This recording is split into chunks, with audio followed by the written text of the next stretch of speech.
A continuación, Noticiero Telesucesos. Clasificación A. Apto para todo público.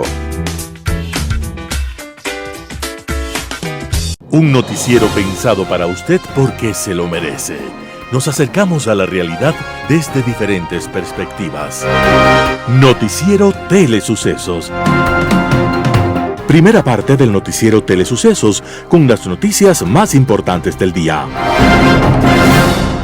El tenis, box, golf, racquetball llegarán a su pantalla de televisión en tiempo real a través de Canal 29 UHF y Canal 29.1 UHF Digital. Competencias que podrán ser atendidas a través de Facebook, YouTube y vivir los encuentros deportivos en directo y en tiempo real. Esté atento a nuestros horarios especiales de transmisión los fines de semana y feriados.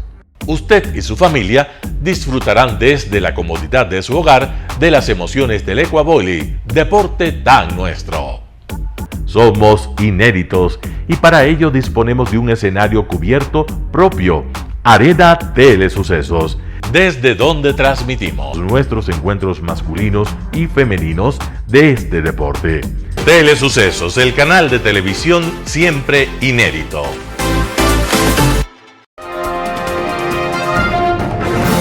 Un día como hoy. Un rey llamado Herodes decidió romper el matrimonio de su hermano y casarse con su esposa. La nueva mujer del rey era Herodías y tenía una hija llamada Salomé. Muy pronto, aquellos personajes encontraron las duras críticas de un joven llamado Juan. Juan era un muchacho de emociones extremas que para mortificar su cuerpo hacía penitencia en el desierto y criticó al rey y a su nueva esposa sin miedo por la represión. Resultado: Juan fue encarcelado, pero Herodías, la nueva esposa, deseaba la muerte del joven Juan y en el cumpleaños de su esposo encontró la oportunidad perfecta. Herodías pidió a su bella hija Salomé que bailara para el rey, y Salomé derrochó belleza y sensualidad, mostrando su cuerpo perfecto tras unas gasas transparentes. Herodes, enloquecido de pasión por su hijastra, le dijo que pidiera cualquier cosa para concedérsela. Salomé, entonces, presionada por su madre, pidió la cabeza de Juan, conocido como Juan el Bautista. Esta conocida historia fue convertida en una ópera famosa por un reconocido compositor llamado Richard Strauss. Esta ópera fue considerada obscena y blasfema, y la censura la retiró, pero esto hizo que aumentara el número de curiosos, y al final, la ópera se estrenó en más de 50 teatros en menos de 2 años. Richard Strauss, el compositor, estaba estrenando esta famosa ópera un día como hoy, 9 de diciembre de 1905. Y a través de su música y su historia, nos recuerda la fuerza inmensa del amor y de todas las pasiones que se agitan en nosotros, los seres humanos. Las principales noticias del día. Titulares. Fiscalía guarda resolución en caso Las Torres. Sinohydro está dispuesto a comprar Coca-Cola Sinclair.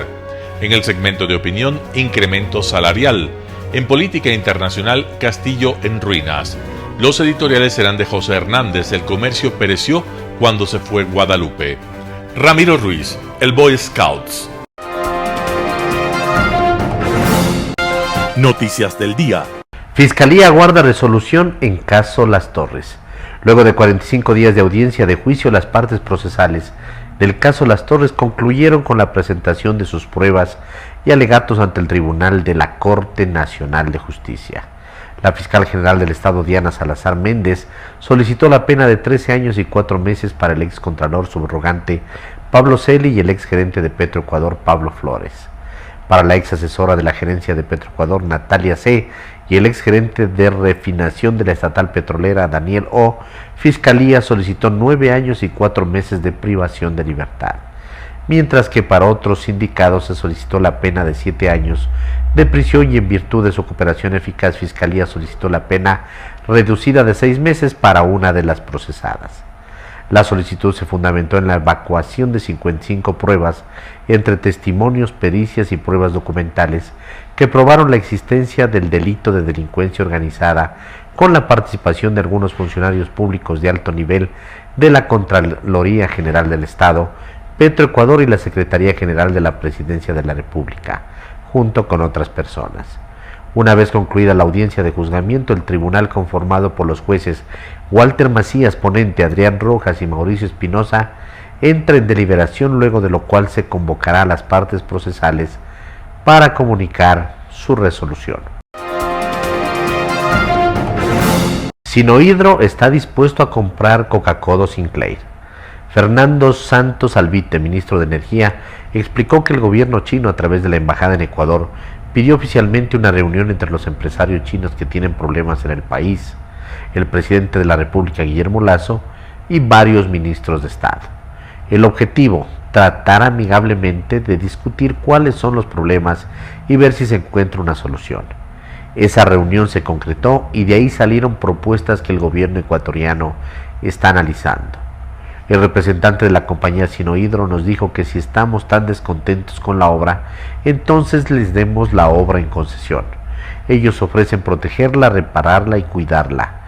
A cambio ofrecieron devolvernos el dinero que hemos puesto, puntualizó. Santos Albite recalcó que esto es un camino de solución que hay que analizar profundamente. Sin embargo, recordó que el proyecto en ningún caso se recibirá si no está reparada y bien cuidada. Coca-Cola Sinclair es la hidroeléctrica más costosa hecha en el país y produce alrededor del 30% de la electricidad con una capacidad de 1.500 megavatios de potencia. La inversión estatal mediante créditos chinos es de alrededor de 3.000 millones de dólares. En este sentido, no queda claro si la propuesta de Sinohydro, que es la constructora de la obra, apunta a entregar al Estado ecuatoriano un monto similar. Lo que sí queda claro es que el gobierno de Lasso está abierto a buscar fórmulas de solución a los problemas con las empresas chinas. Entrevista del día. Este viernes en Radio Sucesos, Aldrin Gómez, abogado especialista en Derecho Tributario, Económico y Financiero, habló sobre Guillermo Lasso y su presentación de la reforma constitucional para combatir el narcotráfico y la violencia en el Ecuador. Bueno, ¿qué comentarios le merece esta entrega que hizo el presidente a la Asamblea Nacional para reformar la Constitución y para que las Fuerzas Armadas puedan participar en la lucha contra el crimen organizado? Antes de la Constitución del 98, de igual manera, ¿qué es lo que sucedía? El presidente podía disponer de forma ordinaria el uso de las Fuerzas Armadas en el control de la seguridad interna. A partir de la Constitución del 98 es que se establece esta excepcionalidad de las Fuerzas Armadas, pues como usted muy bien lo notaba, empieza a distinguirse la función de las Fuerzas Armadas como un ente de control de la seguridad, de la soberanía estatal, fronteras, y por otro lado una policía pues especializada que se encargue ya de los problemas que son un poco más caseros, digámoslo de ese modo. Ahora, claro, naturalmente, y es muy curioso, las naciones sudamericanas siempre ven en las Fuerzas Armadas la solución a todo, ¿no? Verá usted lo que pasó recientemente también en Perú. Todo el mundo, veíamos al expresidente Castillo, pues declarando un golpe de Estado, y todo el mundo lo que hacía es mirar hacia las Fuerzas Armadas, ¿no? ¿Qué dicen las Fuerzas Armadas? Entonces, por un lado, es bueno que pues la sociedad ecuatoriana tenga todavía esa confianza en las Fuerzas Armadas, eso es algo muy bueno, pero claro, se presentan algunos problemas, y el primero es que nosotros en el Estado ecuatoriano, sobre todo a partir, usted recordará, del Correato, lo que empezamos a hacer con las fuerzas de seguridad y sobre todo las Fuerzas Armadas es, pues, primero a deslegitimarlas, luego a quitarles presupuesto. El tema de la seguridad es algo caro, ¿no? Pues la gente que dice, no, es que nos cuesta mucho dinero, dice, está encontrando el agua, está descubriendo el agua tibia. Claro, la seguridad es cara, pero no hemos ni siquiera consolidado, que las Fuerzas Armadas realicen sus funciones para las cuales fue creada en la Constitución. No hemos ni siquiera consolidado esto y ya estamos queriendo darle unas funciones complementarias, ¿no? Ahora, ¿qué pasa en sí en el problema de la ley? ¿Qué es lo que sucede? Usted verá que esta ley, esta reforma parcial, implica una situación y te dice que las Fuerzas Armadas podrán apoyar en la seguridad interna a pedido de la Policía Nacional. Entonces, claro, yo me pregunto y le pregunto a usted y a la ciudadanía, ¿usted cree que la Policía Nacional prácticamente va a decirle, vea, no puedo con la seguridad interna, porque eso es lo que me dice la ley? Vea, presidente, no puedo con la seguridad interna del país, necesito que me ayuden las Fuerzas Armadas. Prácticamente le estarías pidiendo a la policía de manera formal la rendición, ¿no? Entonces, creo que son problemas que podríamos empezar a debatirlos por ahí. Lo que este proyecto lo que trata de decirte de una u otra manera es, no puede el presidente disponer de forma unilateral el uso de las Fuerzas Armadas. Lo que te dice es a pedido de la Policía Nacional. Entonces yo me pregunto, ¿qué comandante general de la Policía Nacional, dentro de todas sus funciones, pues va a reconocer que la inseguridad del país ha sobrepasado pues todos los elementos humanos, los elementos de seguridad que tiene la policía? Yo lo veo muy difícil en realidad que eso pase. Y si eso pasara prácticamente, bueno, no sé, no, yo como presidente le dijera, bueno, hágame esa petición y también adjúnteme su renuncia, ¿no? Porque prácticamente me está diciendo que no puede hacer la función para la que prácticamente está creada la Policía Nacional.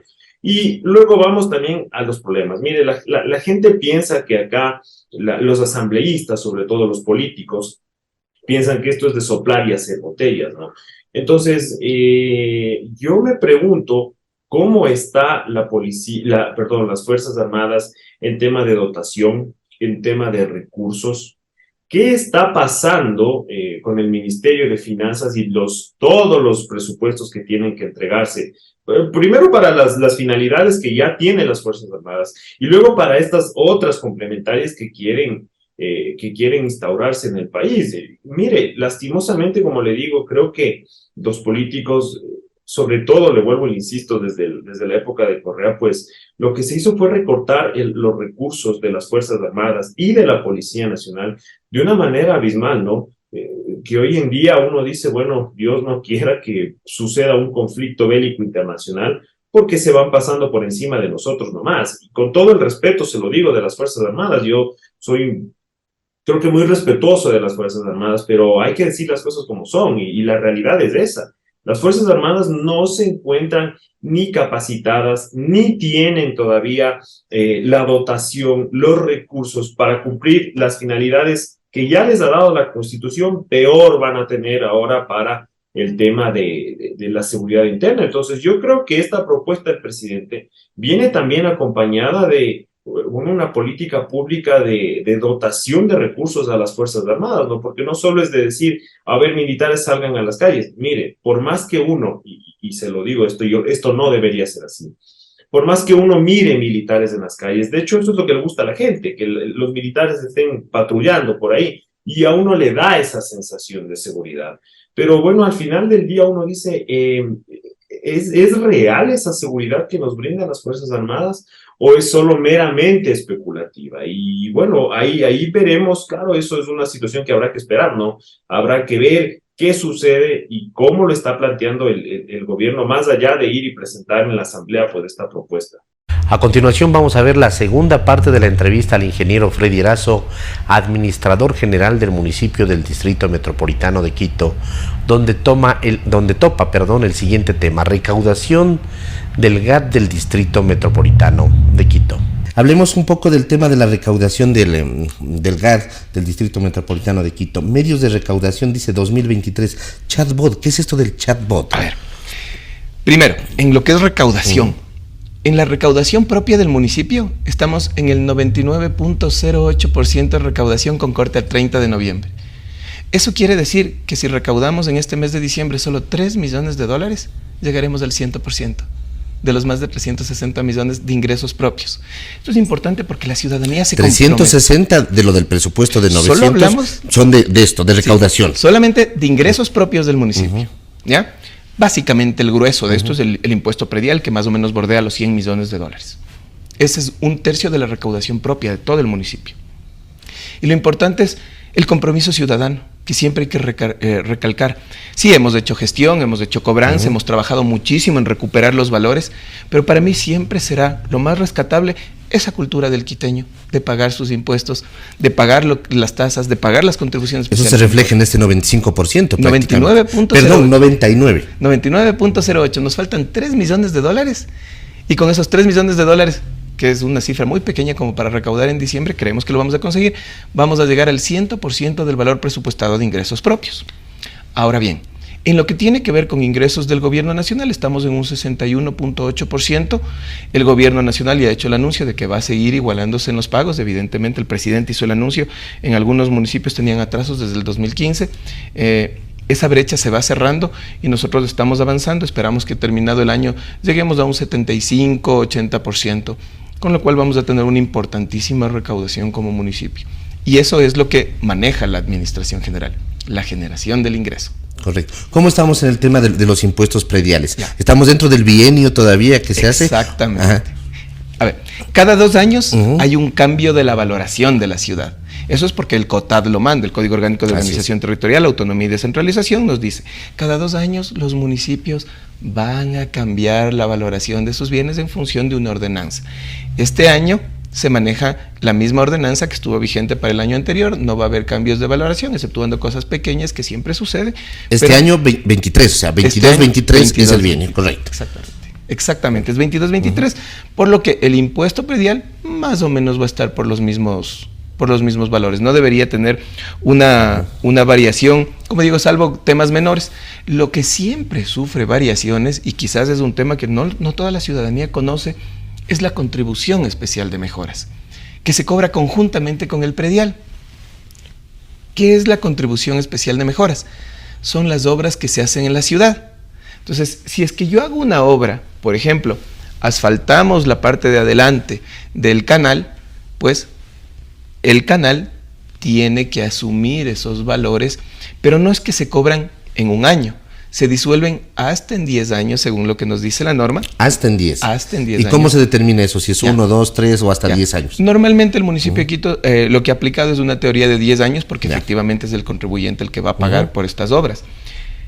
Entonces, el predial no es el que se dirige, por ejemplo, al asfaltado que está al frente, porque a veces me dicen, es que yo ya pagué mi impuesto predial. Es la contribución especial de mejoras la que permite recuperar esos valores, pero prorrogado en 10 años. ¿Ya? Entonces, si me hacen la obra, como digo, me asfaltan al frente del canal, pues automáticamente el canal y las casas vecinas van a tener que pagar ese valor. Hay una fórmula matemática que establece el que está más cerca de la calle, el que está más lejos.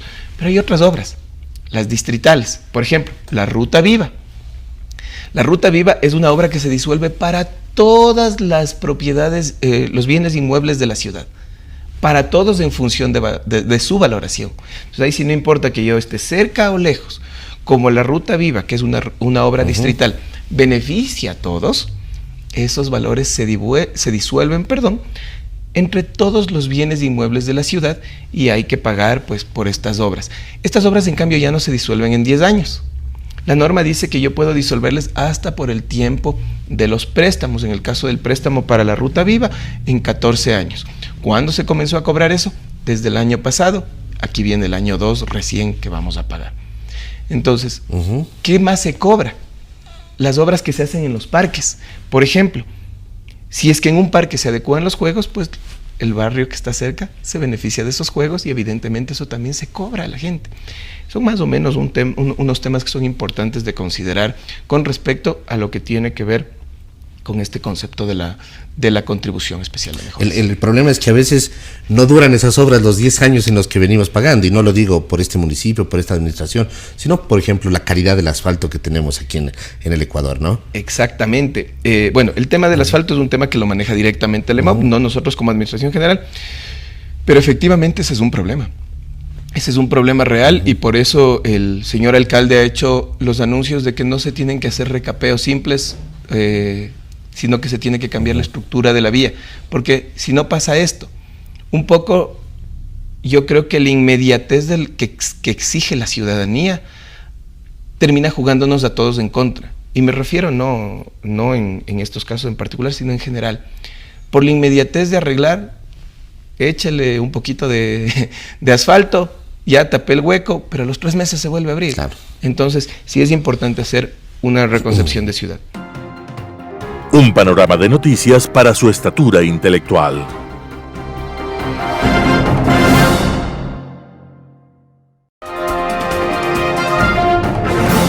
Opinión.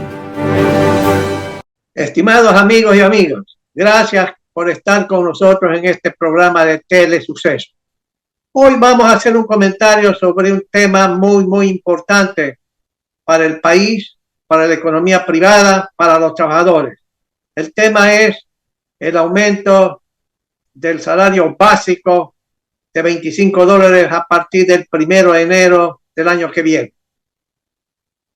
El gobierno nacional ha decidido, por disposición presidencial, que el salario básico, que era $425, a partir del 1 de enero sea de $450, $25 más.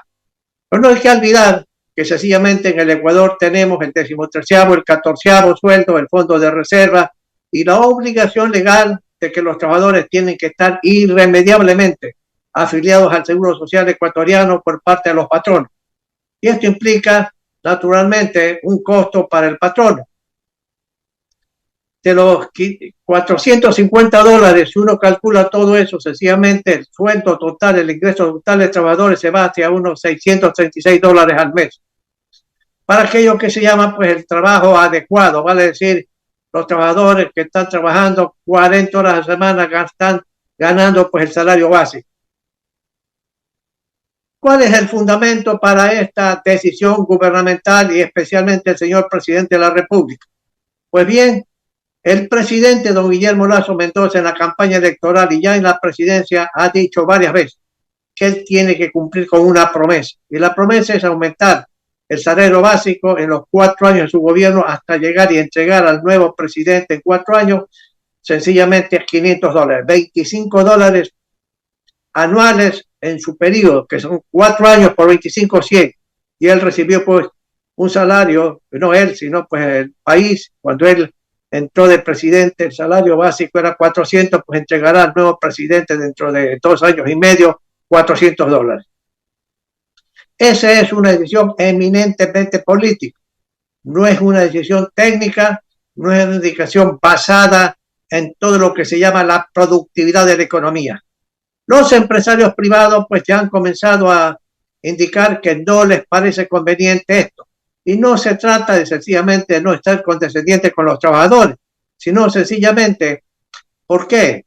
Por los efectos no positivos que va a tener este aumento de sueldos y salarios. No hay que olvidar, amigos, que aparte de este salario básico,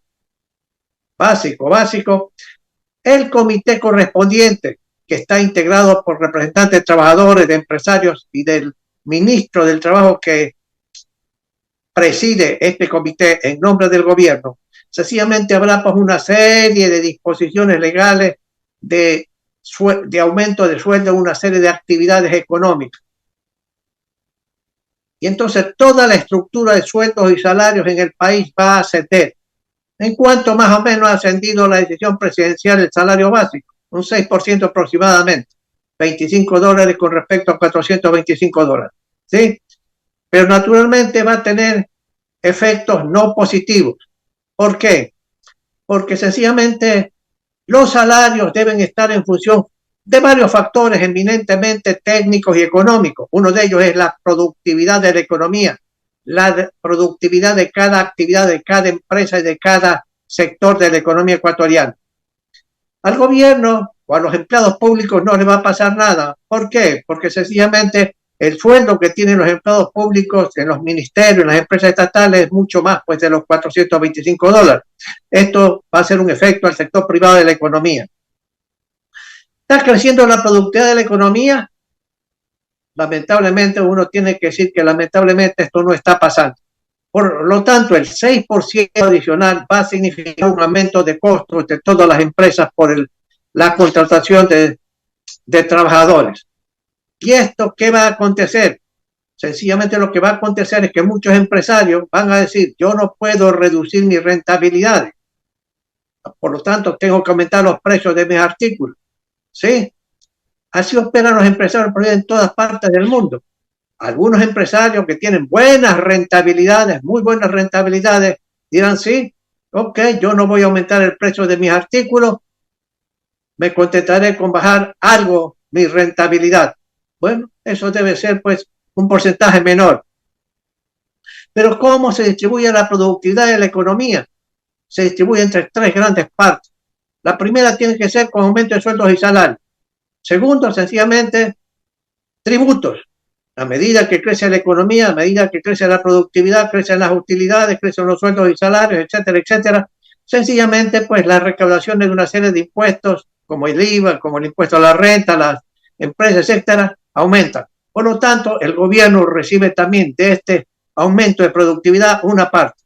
Y el tercero, naturalmente, son las ganancias por la renta de la tierra y las ganancias de las empresas privadas, empresarios que lo que hacen es arriesgar sus capitales, haciendo innovaciones, formando nuevas empresas para brindar empleo. En la medida en que una de estas tres partes se quiera captar una mayor parte de ello, hay problemas no positivos. Siempre hay que encontrar un equilibrio entre el aumento de productividad y a quienes beneficia ese aumento de productividad. Pero cuando no hay aumento de productividad, o esto es modesto, sencillamente alguien, en este caso la empresa privada a través de sus utilidades, sale afectada reduciendo sus utilidades, reduciendo sus rentabilidades. Alguien dirá, bueno, pues los empresarios tienen que sacrificarse. Hay algunos empresarios que lo pueden hacer, otros empresarios, especialmente los pequeños empresarios, no lo van a poder hacer. Va a haber naturalmente, pues yo creo que una mayor cantidad de desempleo en algunas actividades. Les doy un ejemplo. Hace años atrás se llamaba una actividad, pues los empleadas domésticas, que hoy se llaman asistentes de hogar.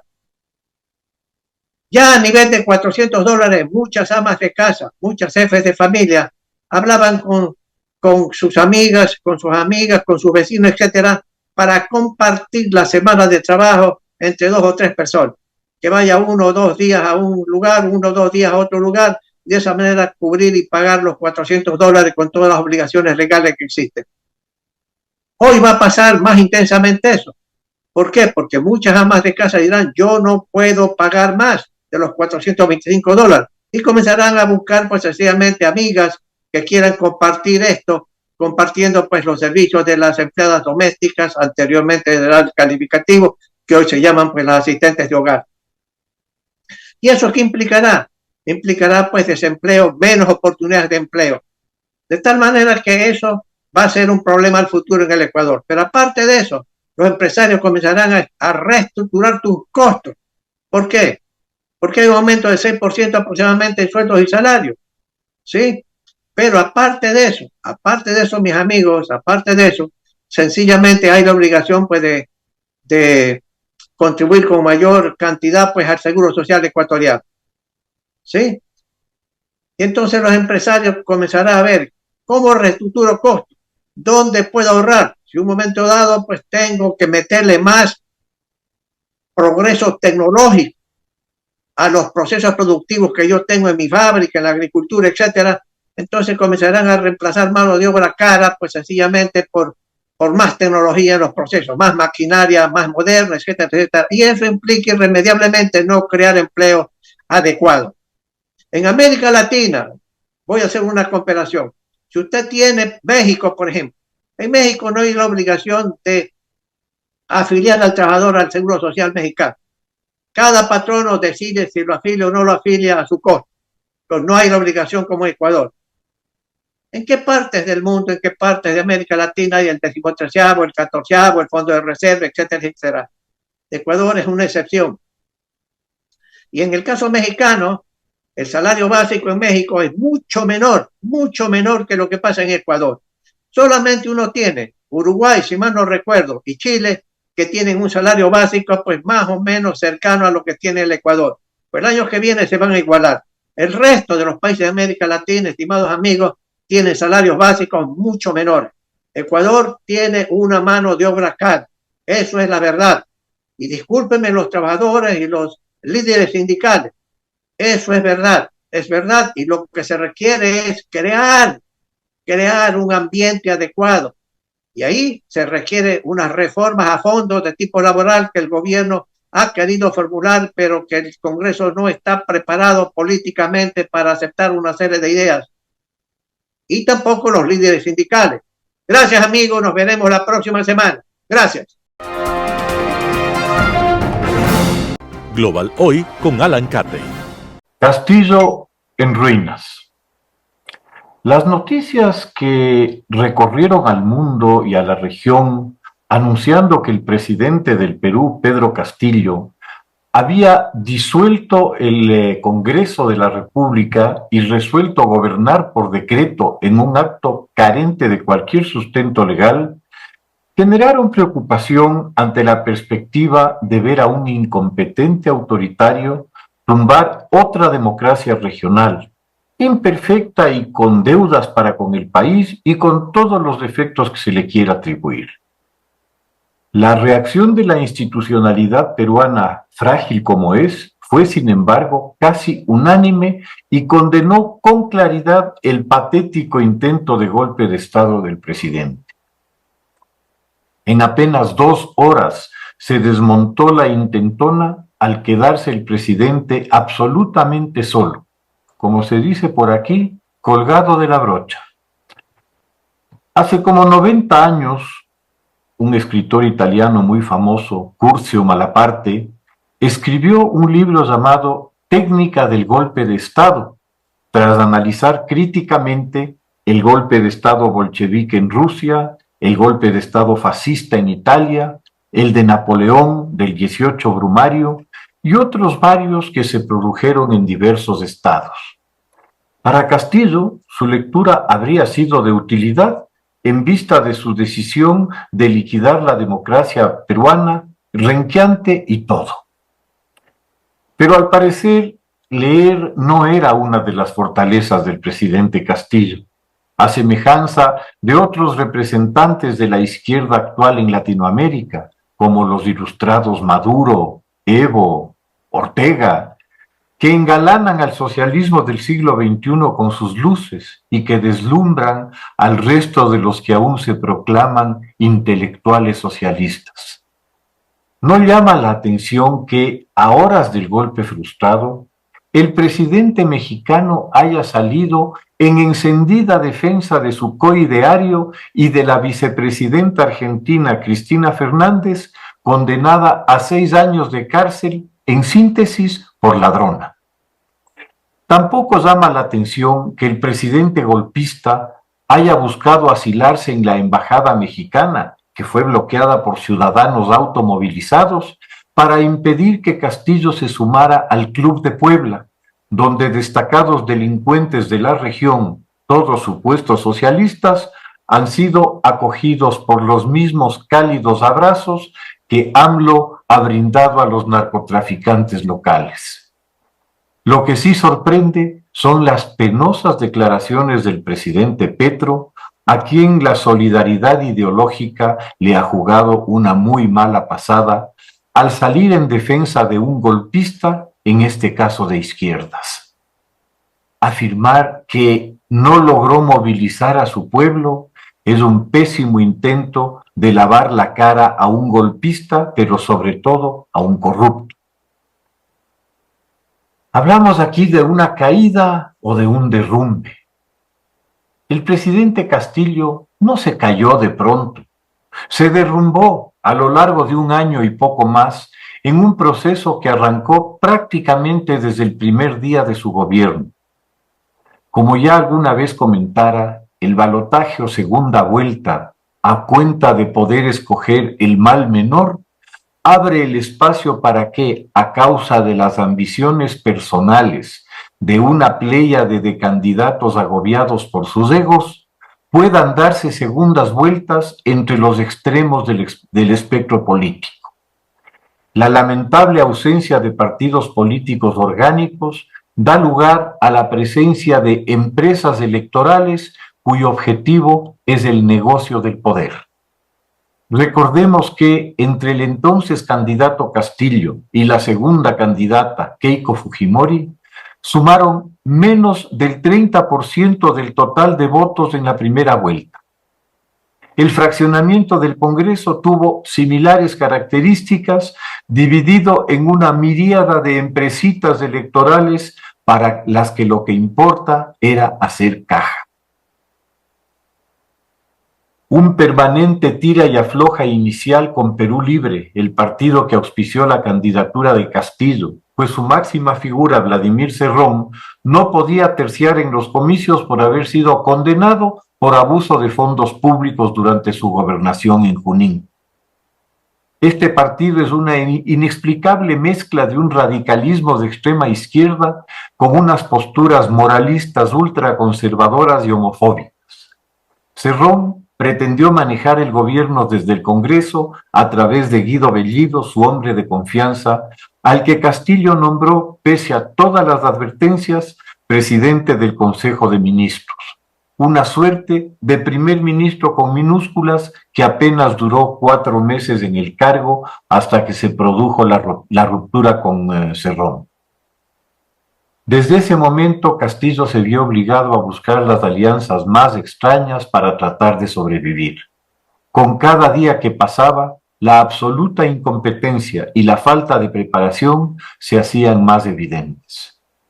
Para la posesión debió hacer malabares para conseguir que el economista Franke, que fue clave durante la segunda vuelta en calmar al mercado cambiario, se integrara al final del día al gabinete en medio de la intransigente oposición de Bellido y Cerrón. En el primer mes, el canciller de Castillo debió salir por presiones de la Marina, a la que había acusado nada menos que de terrorismo en su campaña de años contra Sendero Luminoso. Poco menos que cada semana caía un ministro y saltaba un escándalo de corrupción, frecuentemente con parientes de Castillo o de su esposa de por medio. Hasta para esos fines, las limitaciones del presidente eran notorias. Al momento, la Fiscalía peruana tiene 7 investigaciones penales abiertas en su contra, la mayor parte por unos chanchullos vergonzosos hasta por sus montos.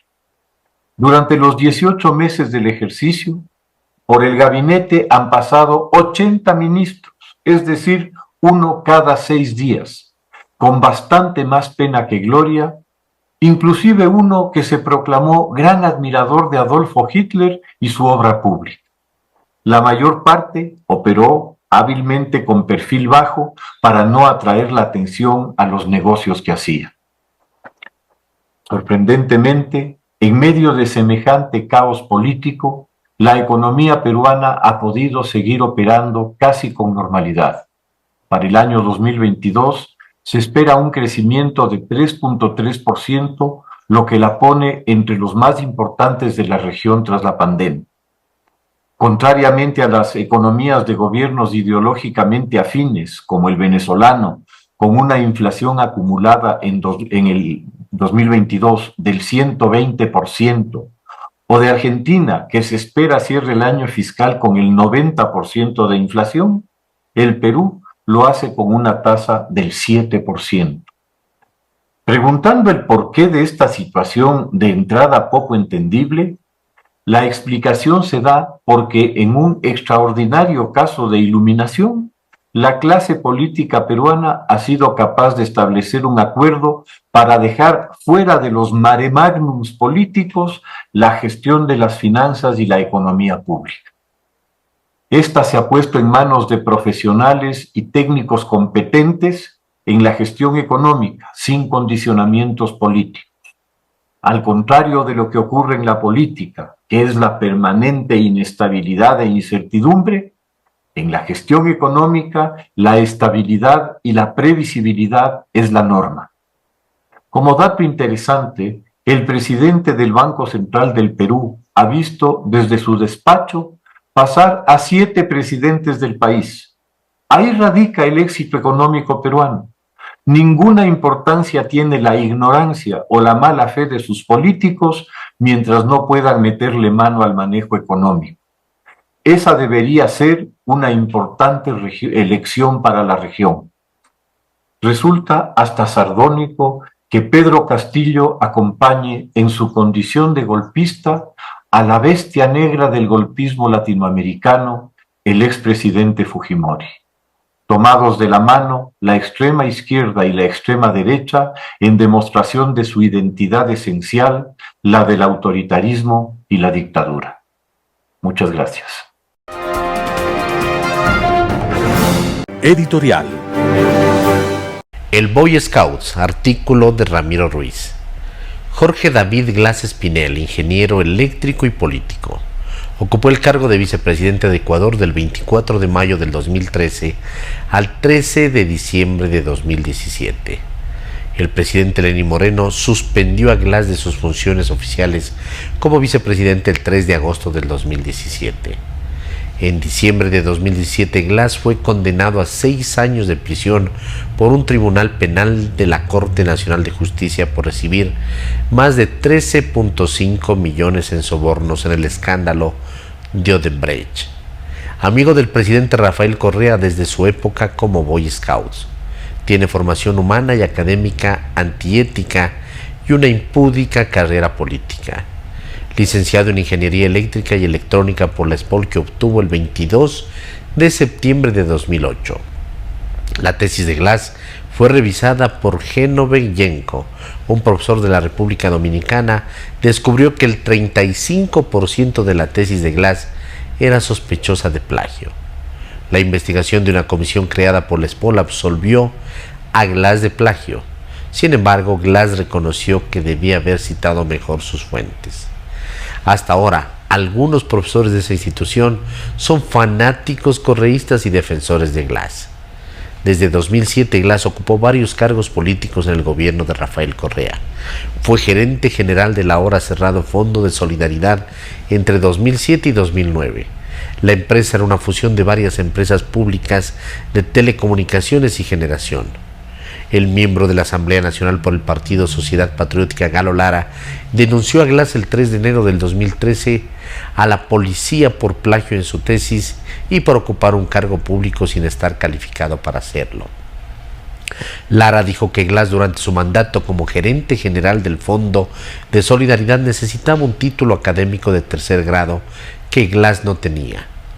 Glass comenzó su mandato como vicepresidente el 24 de mayo del 2013, reelegido en binomio con Lenín Moreno del 2017 al 2021. El 4 de agosto del 2017 le suspendieron de sus funciones como vicepresidente. El 15 de diciembre fue condenado a 6 años de prisión por tomar 13.5 millones de dólares del conglomerado brasileño Odebrecht. También fue condenado junto a Correa a 8 años de cárcel por pedir sobornos a empresarios a cambio de contratos con el Estado. El 2 de enero del 2018, de conformidad con el artículo 146 de la Constitución del Ecuador, como Glass no pudo ejercer su cargo durante 90 días, fue despojado de su cargo. Culpable de corrupción en el caso Singue, que estudiaba la adjudicación y la explotación de un campo de extracción de petróleo en la Amazonía ecuatoriana en 2012. La Corte Nacional de Justicia condenó, además de Glass, a otras personalidades de la cúpula política ecuatoriana de ese momento. La sentencia asciende a 8 años de prisión para los autores directos, que además deberán pagar 5 millones de dólares para compensar el daño hecho. Según el informe de la Fiscalía, este entramado de corrupción le costó 28 millones de dólares al Estado. El 28 de noviembre pasado, el ex vicepresidente volvió a salir de un centro de privación de libertad sin cancelar ni un centavo de los 8.2 millones de dólares que él debe pagar al Estado ecuatoriano como reparación integral. Jorge Glass salió beneficiándose de una medida cautelar emitida por un juez de Santo Domingo de los Áchilas. Es un pecado mortal olvidar hechos de los gobiernos que usaron el poder para satisfacer la codicia. En una de sus intervenciones públicas, Glass indicó que el gobierno solo buscó trabajar por los ecuatorianos, no para discutir ni polemizar, sino para realizar obras de cambio estructural, soluciones definitivas a los problemas que aquejan a la ciudad. Las obras de la Revolución Ciudadana no serían nada si no hubiésemos cambiado la vida de las personas, y lo hemos hecho. Ahora vemos con absoluta claridad las acciones del populismo socialista del siglo XXI. Aquel gobierno dejó a la nación con una constitución y leyes que amparan a los delincuentes. Heredamos un país socialmente dividido y una administración pública corrupta. 10 años de inéditos alcances de una obra destructiva de institucionalidad democrática del Ecuador. Artículo de Ramiro Ruiz. El comercio pereció cuando se fue Guadalupe. José Hernández, 4 Pelagatos. El comercio no circuló durante el feriado en su versión impresa. Ese hecho sirvió de campanazo para que los quiteños se enteraran de la profunda crisis que atraviesa ese diario que tiene 117 años.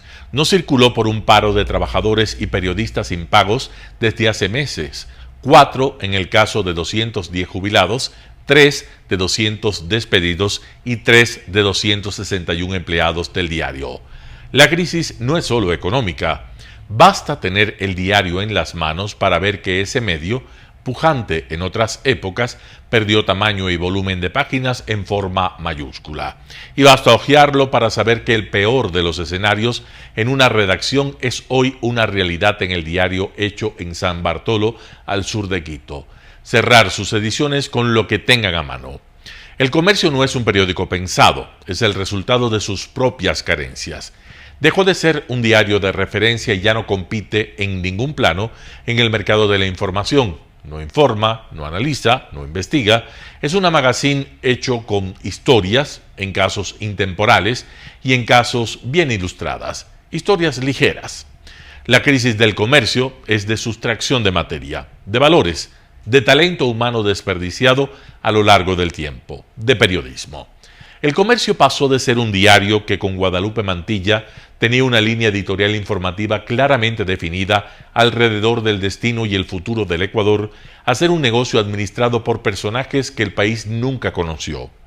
Mercaderes afincados en Argentina, empleados de un empresario gangsteril, Ángel González, conocido como El Fantasma, que lo asumió definitivamente desde inicios de 2015. En claro, esta muerte clínica del diario, que fue el emblema periodístico impreso de Quito, estaba cantada. Tras su venta, el Comercio dejó de ser un medio ecuatoriano para ser parte de un corporativo, un negocio comercial de un empresario mexicano y guatemalteco que ni siquiera conoce el Ecuador. Un empresario con problemas con la justicia de algunos países que, lejos de fiscalizar los gobiernos, hace acuerdos con ellos de beneficio mutuo. Con Guadalupe Mantilla, el Comercio jugó un papel esencial en la vida pública, sobre todo después de la renovación hecha en 1994.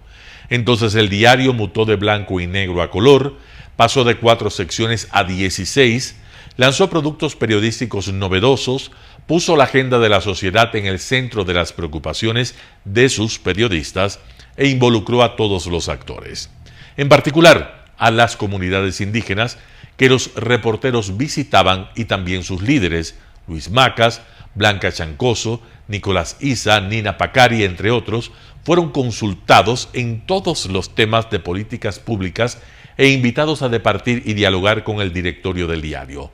Las élites fueron convidadas a verse como parte de la compleja realidad nacional, no como sus únicos protagonistas. No hubo, bajo la dirección de Guadalupe Mantilla, causa nacional que fuera ajena a la actividad periodística de la redacción. El análisis periodístico fue un aporte y un puntal en la labor del Comercio que los dirigentes políticos tardaron en entender y en casos nunca compartieron. El desarrollo de otros géneros periodísticos como la crónica, el informe, el reportaje, la crítica, también encontraron puestas en escena que necesitaron mucho talento y tecnología y merecieron numerosos premios en Estados Unidos y en Europa. El Comercio, muy bien impreso, fue un diario de vanguardia en contenido y diseño en el país. El diario usó su capacidad de convocatoria al servicio del país en forma decisiva, animó la reflexión nacional sobre problemas que parecen eternos. El ejemplo más icónico, pero lejos de ser el único, fue la decisión de acompañar el proceso de paz con el Perú. 18 foros nacionales realizó ese diario, con su directora presente en cada uno de ellos, desde Tulcán hasta Huaquillas.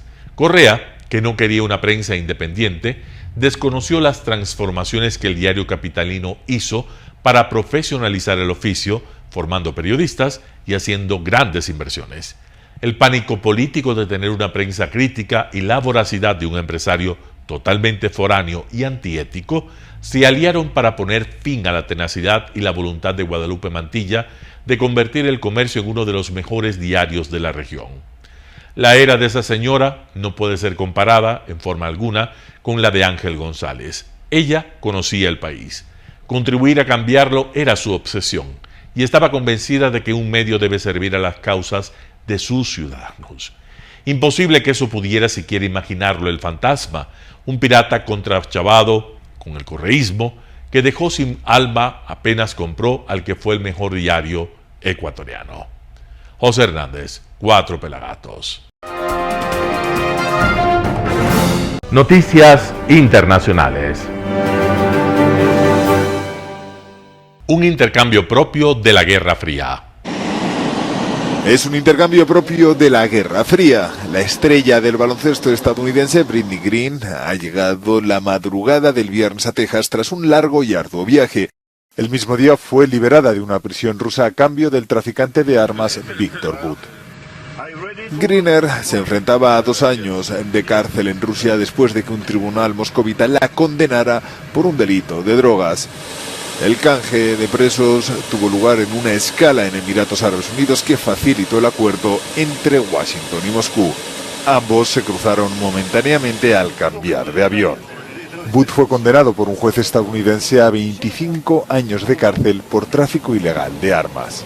A su llegada ha sido recibido en el aeropuerto de Moscú por su familia y con gran aclamación por parte de los medios de comunicación del país. La Casa Blanca quería incluir en el acuerdo al exmarine Paul Whelan, pero no logró su liberación. Actualmente cumple condena en Rusia acusado de espionaje. El gobierno de Joe Biden ha prometido continuar sus esfuerzos para que vuelva a casa.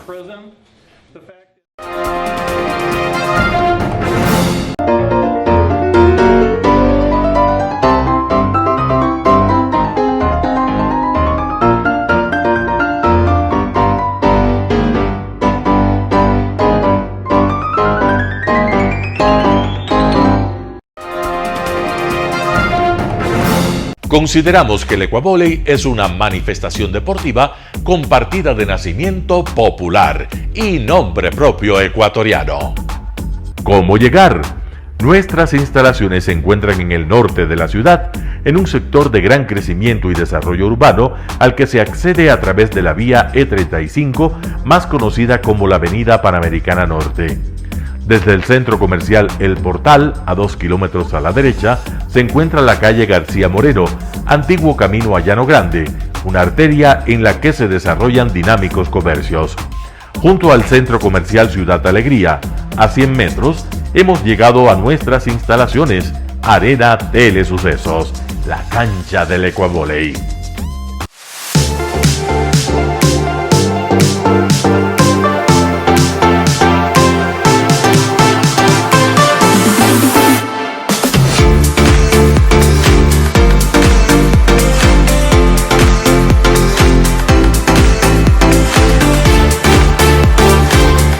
Telesucesos, el canal de televisión siempre inédito.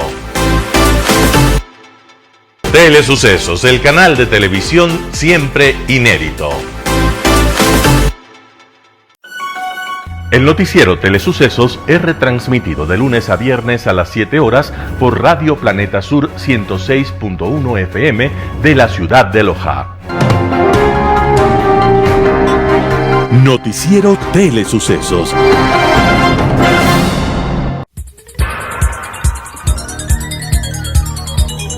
Las opiniones vertidas en este espacio por la producción y dirección del programa son de exclusiva responsabilidad de sus autores y de quienes intervienen en ellos.